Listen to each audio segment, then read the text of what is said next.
when Stanley came to a set of two open... This was not the correct way to the meeting room, and Stanley knew it perfectly well. Perhaps he wanted to stop by the employee lounge first, just to admire it. Wow, yes, this room. But eager to get back to business, Stanley took the first open door on his left. Stanley was so bad at following directions, it's incredible he wasn't fired years ago. Look, Stanley, I think perhaps we've gotten off on the wrong foot here. I'm not your enemy, really, I'm not. I realize that investing your trust in someone else can be difficult, but the fact is that the story has been about nothing but you all this time. There's someone you've been neglecting, Stanley. Someone you've forgotten about. Please, stop trying to make every decision by yourself. Now, I'm not asking for me, I'm asking for her.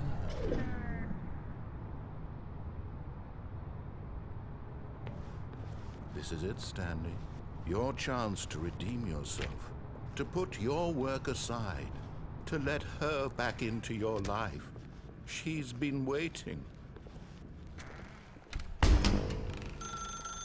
That's her, Stanley. You need to be the one to do this, to reach out.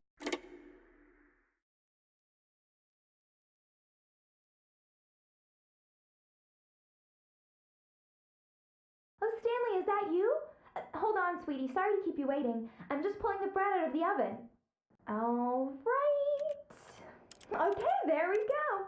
All right, now, I want you to come in and tell me all about your day. Gotcha! Oh, come on. Did you actually think you had a loving wife who'd want to commit their life to you? I'm trying to make a point here, Stanley. I'm trying to get you to see something. Come inside. Let me show you what's really going on here. Sorry, but you're in my story now.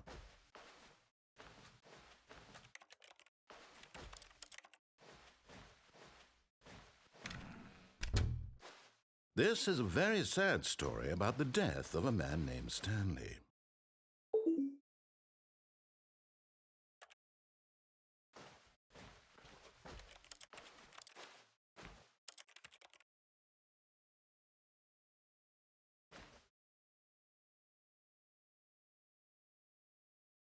Stanley is quite a boring fellow.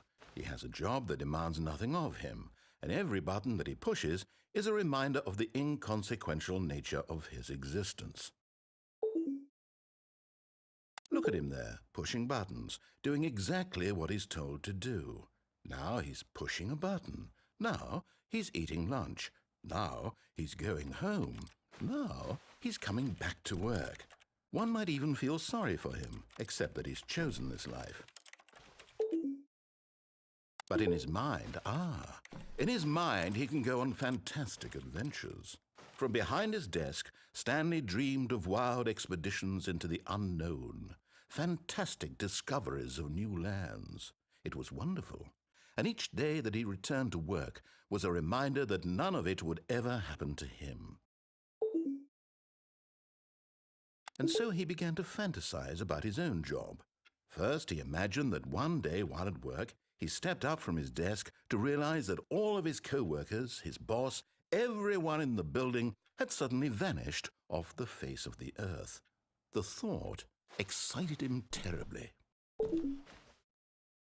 So he went further. He imagined that he came to two open doors and that he could go through either. At last, choice.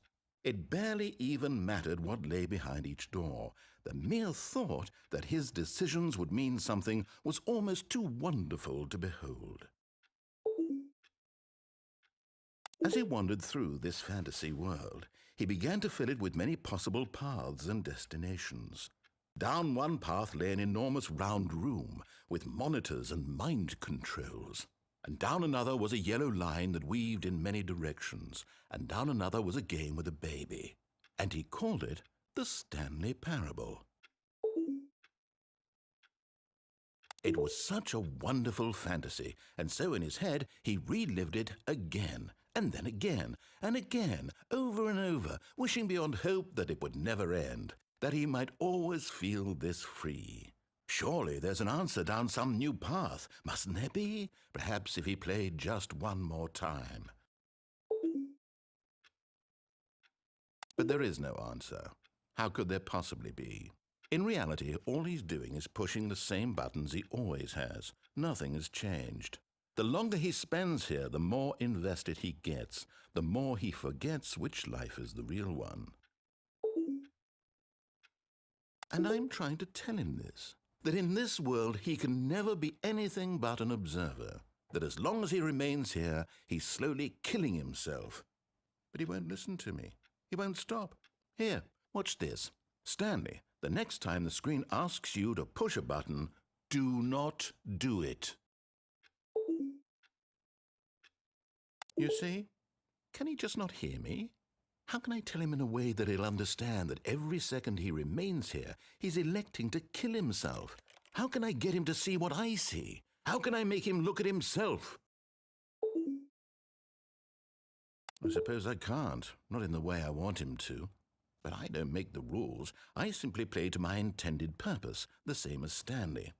We're not so different, I suppose. I'll try once more to convey all this to him. I'm compelled to. I must. Perhaps, well, maybe this time he'll see. Maybe this time.